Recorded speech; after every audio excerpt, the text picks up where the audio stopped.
Kita akan menemukan pintu-pintu yang berbeda, pembukaan-pembukaan yang berbeda, yang akhirnya ujung-ujungnya kita akan kembali ke dalam gitu. Dan saat kita udah menyatu dengan yang unik, otentik di dalam, yang lama-lama si rekaman-rekaman ini volumenya mengecil, nah baru tuh jadi diri kita yang unik dan otentik. Makanya kalau udah jadi unik dan otentik nggak ada duanya. Nah kalau udah nggak ada duanya, ya kita akan menghidupi kebedaan kita. Maka orang tuh nyari yang beda bukan yang lebih baik sih sebenarnya.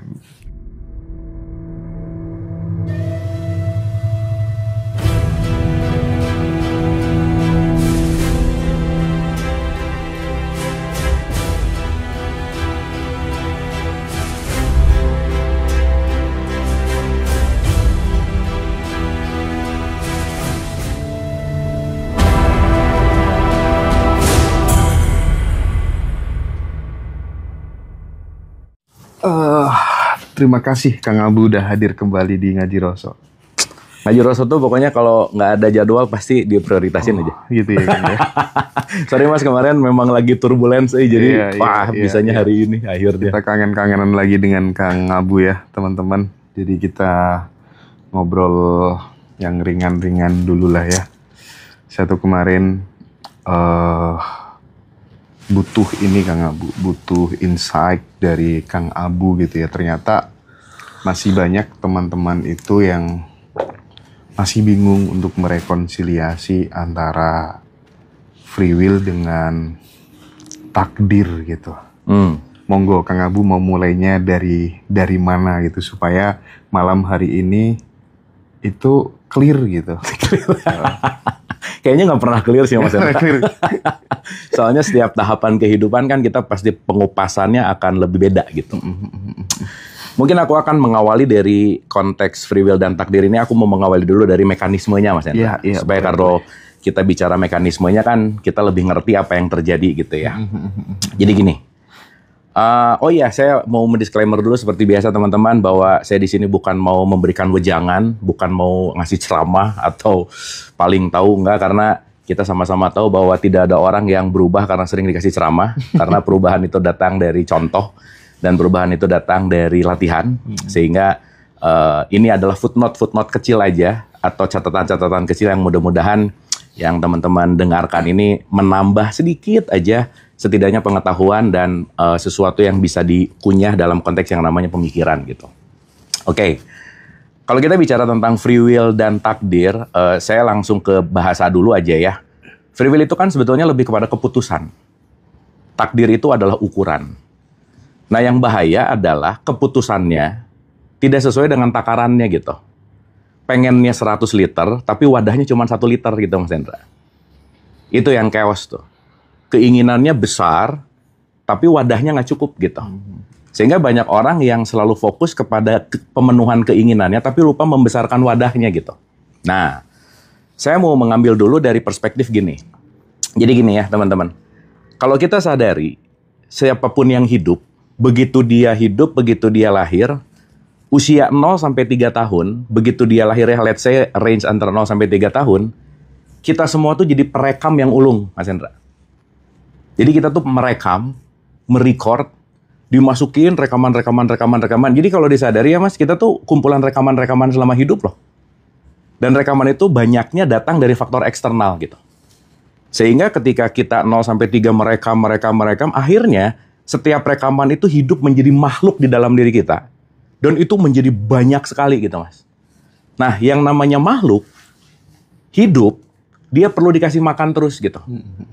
Makanya kalau saya selalu bilang bahwa kalau orang banyak menghidupi rekaman-rekaman yang bukan dirinya, setidaknya dia nggak akan bahagia gitu. Contoh, begitu lahir, terekamlah bahwa hidup itu perjuangan yang keras. Udah Mas, dia akan punya mindset bahwa hidup itu perjuangan keras, perjuangan yang sangat, luar biasa keras gitu. Sehingga punya mindset bahwa kalau mau sukses harus keras dulu gitu. Dan jalan hidupnya nggak akan jauh dari itu. Jalan hidupnya nggak akan jauh dari itu. Dan tanpa disadari semua rekaman yang datang ke kita itu bukan diri kita gitu. Itu adalah ilusi. Dan yang menarik adalah ketika kita mempercayai rekaman itu, itulah yang akan jadi free will kita. Maka aku akan mengambil keputusan berdasarkan rekaman ini, berdasarkan data yang berdasarkan data itu, bukan diriku sendiri gitu. Iya. Dan karena kita udah terlalu lama dijauhkan dengan diri sejati itu, maka yang jadi program itu adalah rekaman lagi, ilusi lagi. Akhirnya apa? Aku nggak bisa, aku nggak mampu. Dan itu semua tergantung dari di mana kita lahir dan di mana kita mendapatkan rekaman. Khususnya orang tua dan guru, Mas Hendra. Jadi peran orang tua tuh, wah itu vital banget untuk anaknya. Karena ketika si anaknya lahir dikasih rekaman pesimis, dikasih rekaman udahlah nak, kamu tuh ini, itu yang akan jadi program hidupnya. Dan itu yang akan jadi wadahnya dia, kenapa dia sempit gitu Mas Hendra. Nah jadi, kalau kita mau bicara masalah free will adalah luasin dulu diri kita, maka semesta akan mengisi sesuai dengan kapasitasnya Mas. Artinya apa? Lepasin pola pikir lama, lepasin keyakinan lama, dan kita membaru terus, supaya kita keluar dari penjara-penjara rekaman-rekaman yang menyempitkan kita gitu. Kan sebenarnya yang menyempitkan hidup tuh diri sendiri loh Mas.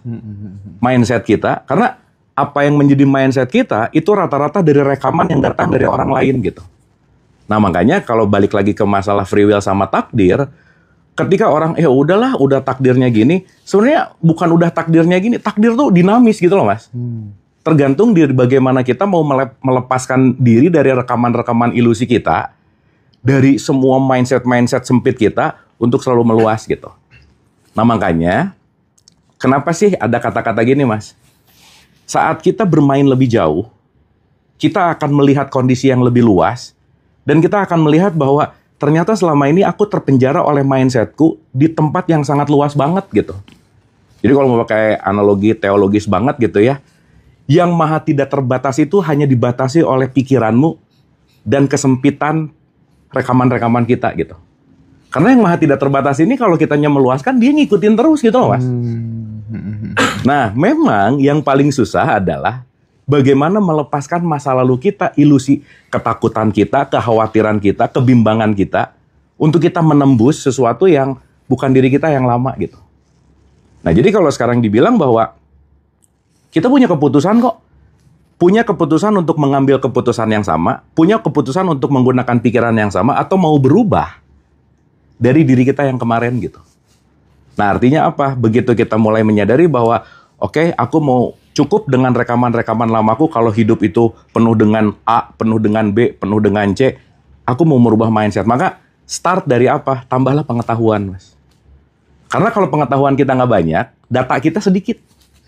Dan kalau data kita sedikit, pilihannya cuma di situ-situ terus gitu.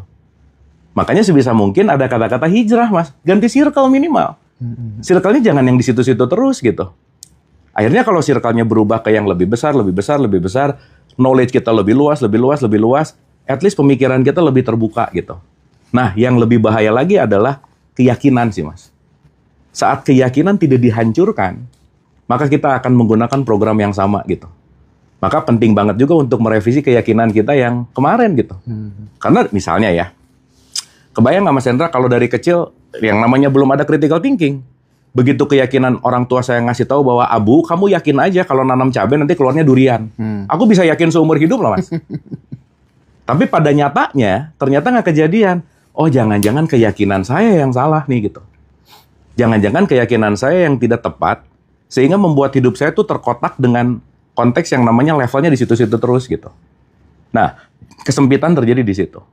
Maka ya balik lagi antara free will, takdir, keputusan, dan ukuran, itu tergantung bagaimana kita menyikapi terhadap diri kita sendiri dulu gitu.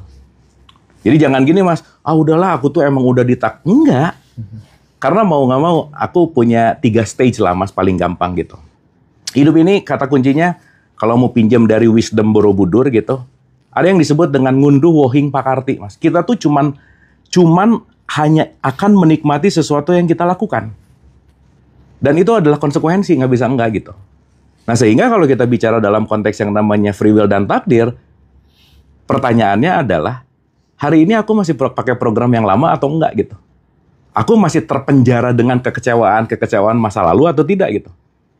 Aku masih menggunakan keyakinanku yang lalu atau tidak gitu? Nah, apapun yang dilakukan sama Mas Hendra dengan seminar-seminar, terus pertemuan-pertemuan, itu kan sebetulnya itu mau menghancurkan belief system yang lama gitu loh Mas. Saat orang belief system lamanya hancur, maka sesuatu yang tidak terbatas itu mulai meluas gitu. Wadahnya mulai meluas gitu. Mengalami kelahiran kembali. Mengalami kelahiran kembali. Kiamat lah kalau pakai bahasa Quran. Kan itu kan kiamat berulang. Kiamat itu kan bangkit kan. Menghancurkan berhala masa lalu gitu loh Mas. Itu sih poinnya. Nah, kadang kan ketika kemudian kita ganti pada belief yang baru gitu Kang. Oh, ternyata manusia bisa menulis jalan hidupnya sendiri. Oke, terus tiba-tiba kemudian hidup berubah gitu. Awareness before change katanya kan ya. Nah, tetapi yang misal kita belajar di satu guru yang sama, ternyata kesadarannya juga berbeda gitu. Kemudian saya berpikir jangan-jangan kesadaran ini juga takdir juga gitu. Jangan-jangan di sana memang udah tertulis gitu. Ibarat main game itu udah ada kotakannya segini, kamu nggak bisa keluar dari ini. Kalau itu menurut Kang Abu gimana? Ya balik lagi ketika kita ketemu guru satu, kita kan cuma lagi masuk ke ilusi yang lain dengan takaran guru itu. Betul nggak Mas? Ketemu guru lagi, takaran yang lain. Ketemu guru lagi, takaran yang lain gitu. Makanya guru saya selalu bilang bahwa kalau kamu ketemu guru yang membuat kamu lebih hebat dari gurunya, itu guru yang benar gitu. Yang mengajarkan supaya kamu lebih luas, bukan untuk ngikutin, bukan untuk selalu ada di bawahnya, tetapi yang sering saya bilang Mas bahwa setiap guru itu hanyalah bidan untuk melahirkan kamu yang sebetulnya luas, supaya kamu menjadi sesuatu hal yang berbeda dari masa lalu gitu intinya. Nah, urusan kotak-kotak itu kan sebetulnya balik lagi sih Mas, itu perspektif yang kita bikin sendiri sih gitu. Itu poinnya gitu. Nah, jadi balik lagi sih kalau dari poin saya bahwa satu, tidak pernah ada hasil yang salah tuh nggak pernah ada Mas. Tapi yang ada adalah proses yang tidak kita cintai gitu. Akhirnya ketika kita tidak mencintai prosesnya, tidak mendevelop dirinya lebih baik, yang membuat hasilnya pun akhirnya tidak sesuai, ya ujung-ujungnya apa? Ujung-ujungnya kita terikat dengan metode lama, pemikiran lama, yang akhirnya ya balik lagi sih, bahwa kotak itu sebetulnya juga kan ilusi sih Mas. Nah yang bahaya, kita membandingkan kotak kita dengan kotak orang lain sih sebenarnya. Ketika ada pembandingan yang akhirnya kita nggak merasa cukup dengan diri kita saat ini, nah di situ yang membuat kita sulit untuk meluas juga gitu. Kan balik lagi ke rumus bahwa setiap manusia itu unik dan otentik anyway, Mas Hendra. Dan kata kunci sukses itu nggak bisa digeneralkan dengan materi yang segitu misalnya, rumah yang segitu, kan bukan itu gitu ukurannya. Tapi kalau saya sih untuk mudahnya bahwa kita akan lebih bahagia nggak sih melakukan apapun itu gitu. Kita lebih tenang, damai, sejahtera, bahagia nggak sih gitu. Meskipun ini semua akan jadi satu kesatuan yang semuanya proses yang tidak pernah berhenti sih sebenarnya. Nah jadi balik lagi ke pertanyaan Mas Hendra tadi bahwa ya kotak itu juga yang ngebuat kan kesempitan diri gitu loh Mas Hendra. Mas Hendra kalau nggak berani mengambil langkah yang tidak mungkin waktu itu, tidak berasa kayaknya nggak bisa deh, nggak akan ada di sini juga. Dulu mungkin Mas Hendra masih terus berputar di wilayah yang sama gitu. Betul nggak Mas? Iya. Tapi ketika Mas Hendra mau menghantam belief system lama, yang jangan lupa teman-teman, memori kita tuh lebih banyak kecewanya daripada bahagianya Mas. Fix. Kebayang nggak? 60.000 sampai 90.000 pikiran dalam satu hari, 90%-nya itu negative thinking dan 75%-nya itu pengulangan gitu. Jadi jangan heran kalau kita kenapa ngerasa bahwa aduh hidupnya gini-gini aja. Ya iya. Karena kita terjebak dengan program yang lama gitu. Nah jadi balik lagi kalau tadi bicara kita, ya saya selalu bilang sih Mas, bergurulah kemanapun, sejauh manapun, sebanyak apapun gitu. Karena kita akan menemukan pintu-pintu yang berbeda, pembukaan-pembukaan yang berbeda, yang akhirnya ujung-ujungnya kita akan kembali ke dalam gitu. Dan saat kita udah menyatu dengan yang unik, otentik di dalam, yang lama-lama si rekaman-rekaman ini volumenya mengecil, nah baru tuh jadi diri kita yang unik dan otentik. Makanya kalau udah jadi unik dan otentik nggak ada duanya. Nah kalau udah nggak ada duanya, ya kita akan menghidupi kebedaan kita. Maka orang tuh nyari yang beda bukan yang lebih baik sih sebenarnya. Gitu loh Mas. Jadi kalau pakai teorinya si marketing kan segmentingnya jelas, targetingnya jelas, positioningnya jelas. Dan ketika kita menjadi diri sendiri, orang akan melihat keotentikannya. Gitu. Dan keotentikan itu akan menciptakan market gitu. Nah pasti ada marketnya. Oke. Nah tergantung kita mau main di market mana gitu. Kang, kalau kita lihat TikTok tiap pagi itu kan mesti muncul ya ceramah Abu Marlo gitu. Ceramah. Sama ibu-ibu dan lain sebagainya gitu ya. Dan senantiasa nggak pernah pakai peci gitu ya. Iya, iya. Apa sih pesan yang ingin disampaikan gitu ya secara eksplisit barangkali dengan tidak menggunakan peci gitu, kira-kira apa Kang? Saya tuh selalu punya satu misi Mas, bahwa sayanya tuh nggak penting gitu loh Mas. Bukan ininya gitu yang penting. Karena ketika seseorang tertarik dengan siapanya, apanya ini mungkin akan menjadi sesuatu hal yang nomor 2, nomor 3, nomor 4 gitu. Dan memang kalau ngomongin segmenting, targeting, positioning tadi, saya mempositioningkan bahwa kita belajar untuk mendengarkan, bahkan mungkin yang kamu lihat itu nggak suka gitu. Karena akan banyak pelajaran yang sangat berharga dari sesuatu yang kita nggak suka gitu loh Mas. Oke. Itu poinnya. Nah, yang kedua, karena mungkin saya tahu banget bahwa market saya juga ini bukan tipikal orang yang terlalu memerlukan looks gitu loh Mas. Marketnya ada di situ gitu. Pun ya sorry ya Mas ya, kan kita juga perlu bijaksana dalam semua kondisi. Kalau mungkin pakai bahasa Quran kan, sampaikanlah dengan bahasa kaumnya. Ya let's say kalau masuk ke wilayah-wilayah yang menggunakan itu, ya saya juga pakai-pakai juga sih gitu. Ya saya tanya gitu, kalau ini audiensnya gimana? Oh religius banget gitu misalnya. Ya udah, kan itu juga jadi pintu masuk untuk setidaknya nyaman dulu dengan apa yang dilihat gitu. Tapi kalau secara pribadi memang nggak butuh ya untuk jadi ustadz gitu. Cukup jadi manusia yang seutuhnya gitu ya. Saya juga selalu ulang-ulang bahwa ya balik lagi lah ya.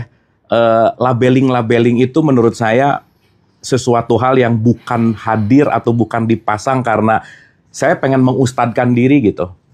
Tapi bagaimana ya kalau pakai bahasa sering dituduh jadi ustadz aja sih sebenarnya gitu. Dituduh ya Kang ya. Padahal kan begitu saya sharing bukan mau ngajarin tapi mau belajar bareng gitu. Dan mungkin Mas kalau ya maaf ya, ada satu stigma bahwa ketika yang dilihatnya itu adalah seorang figur otoritas yang gimana, itu terjadi gap gitu. Saya tuh belajar banyak dari Cak Nun dan Maiyah. Cak Nun itu kalau mau bikin stage, dia nggak mau tinggi, setidaknya simpel banget dan dekat banget sama audiens gitu. Sehingga yang di panggung itu ya maksudnya. Yang di panggung. Kan antara panggung sama penontonnya nggak pernah tinggi tuh kalau kita ngelihat Maiyahan tuh. Karena saya ingat banget statement Cak Nun bahwa ya supaya kita tuh ada kedekatan yang dimana sudah ada mindset bahwa kalau mau ketemu figur otoritas itu, aduh gini banget gitu. Tapi kan kalau kita mulai menyelaraskan dalam konteks bahwa kita sama-sama belajar lah. Toh saya datang ke sini bukan mau menceramahi, bukan mau mentausiai, tapi kita belajar sama-sama. Setidaknya di situ ada kesetaraan sih Mas. Dan ketika kemudian tidak ada dikotomi itu kan saling mengamankan gitu ya. Betul. Nggak ada aku curiga nanti jangan-jangan aku diapain gitu sebagai. Betul. Gitu ya. Dan yang saling mengamankan dan pun itu akan menjaga kita untuk hati-hati ngomong. Betul. Karena orang bisa langsung naik mukul gitu misalnya Mas. Atau nimpukin gitu. Dan ya itu yang ingin saya bawa dalam setiap pembelajaran adalah kita teman. Gitu. Kita sesama murid yang yuk kita mau belajar gitu intinya.